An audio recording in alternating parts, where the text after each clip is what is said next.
How's it going, Comedy Calendar fam? It's Art Roach here, yet again, with an amazing interview on Comedy Insiders. Guys, it is my honor to be on this call with the legendary, the GOAT in my book, Donnell Rawlings. Donnell, how you doing, sir?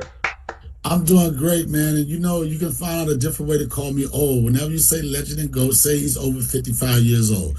You don't have to do all that surprise stuff. I'm an old head, I'm an OG, but I will tell you this, pound for pound, I'm still kicking ass and I'm still here to put these YNs in check, if you want to say.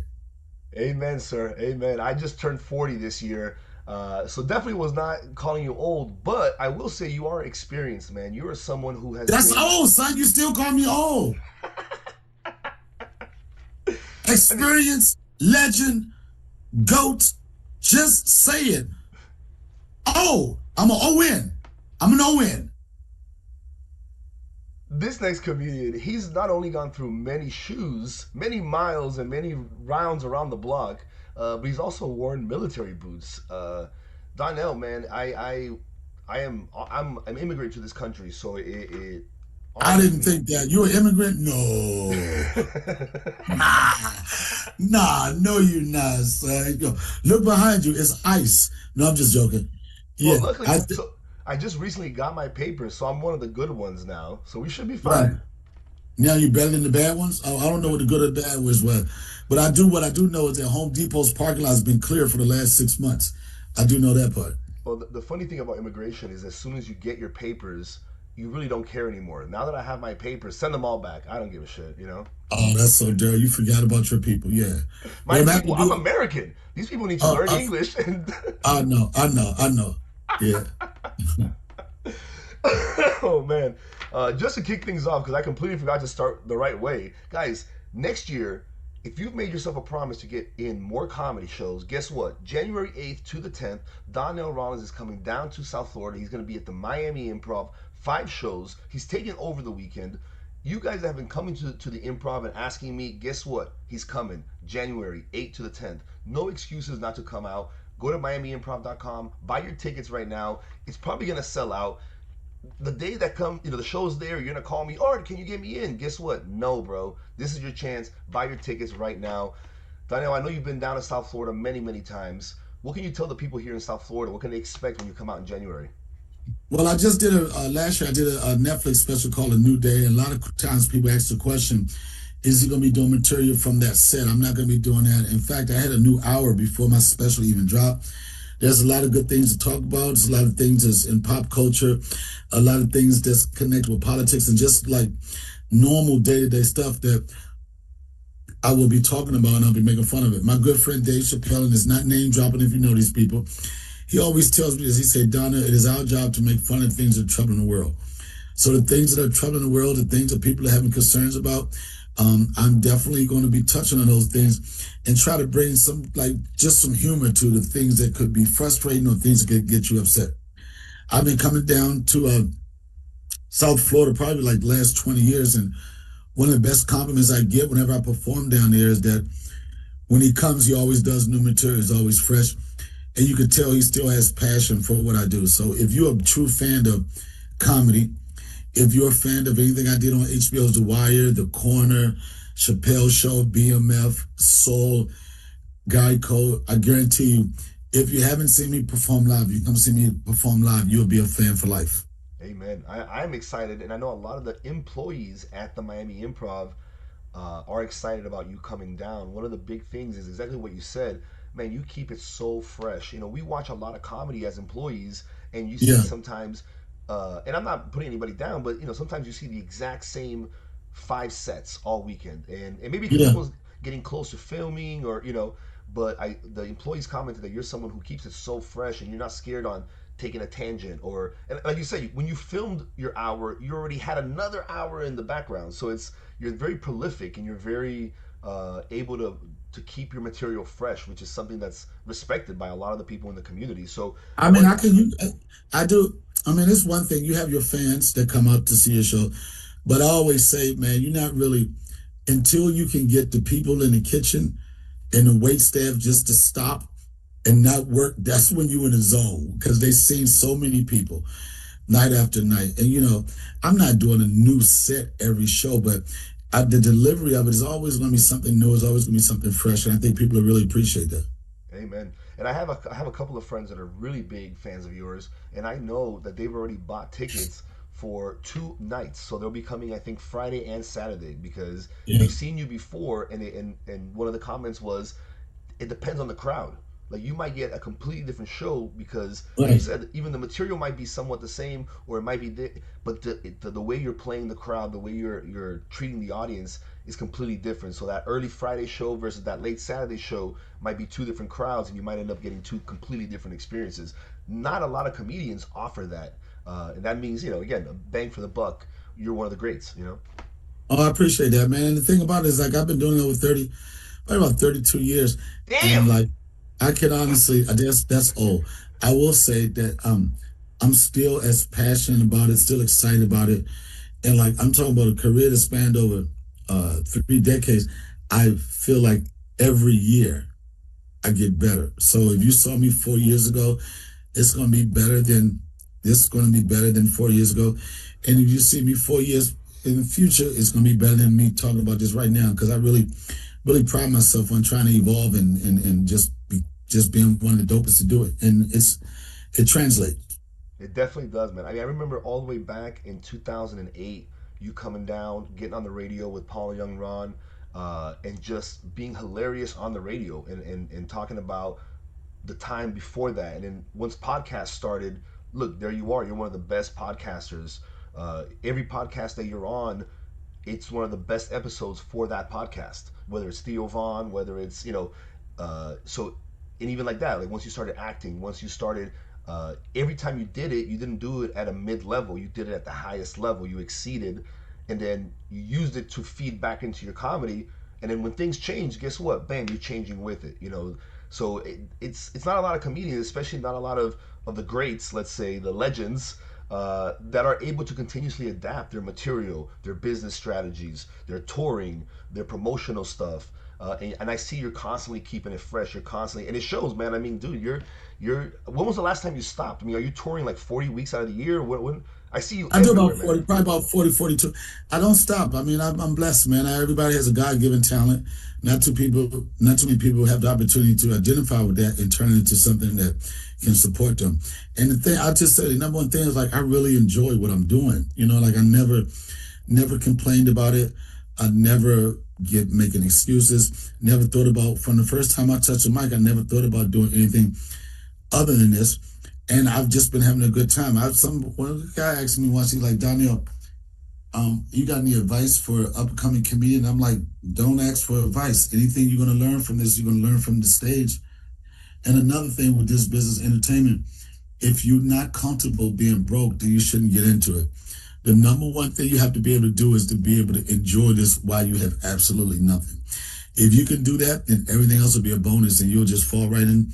You'll fall into some good stuff. But if you expect, especially with entertainment, especially comedy, if you're expecting to make big money and make a big splash like right out the gate, then you should do something else. But I still, to this day, 30 some years later, I still love what I do. And every time I go on stage, I go in there with the intention on trying to destroy the room. Oh, amen, bro. And you do it. I mean, again, I'm not seeing from my own experience. I'm saying from direct representation from the employees at the Improv. You are one of my favorites, but I know a couple of guys that you are their favorite comedian. And exactly what you just said is exactly why they love you. Is because you don't stop putting in the work. It never seems like you're phoning it in. It never seems like, I mean, quite the opposite. It always seems like you're the hardest working person in the room, and it shows, man. I mean, the results are showing, the skills, like I said, everywhere I look online, you're there, man. Whether it's on movies, podcasts, on stage, the new special that came out. I do want to ask two questions that before I forget. Number one, is there anyone that you in the beginning kind of looked up to as like, this is kind of the comedian that I would want to be in the future? No, not really. It was certain people I was fans of. Robin Harris was a guy I was a fan of.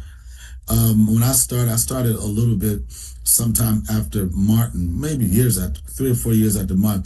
But his style of comedy, which was like off the chain, sort of like very like neighborhood relatable.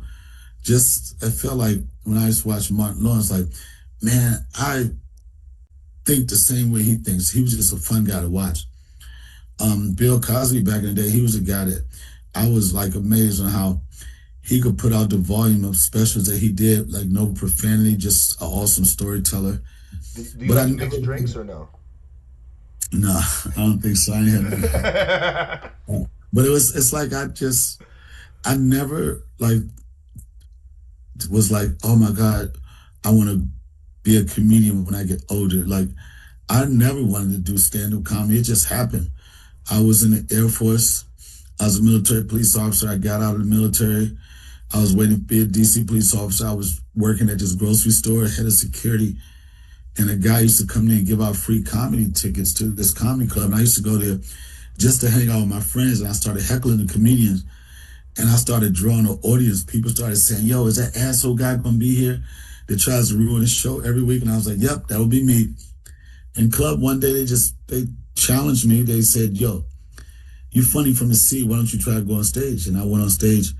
I didn't go in. I was scared. I waited like a week. I went on. First time I ever touched the mic, I got a standing O, and I never looked back or gave myself any other options. Nothing. It was Bro, electric. It just happened. When it happened, it was just like, boom, this is it.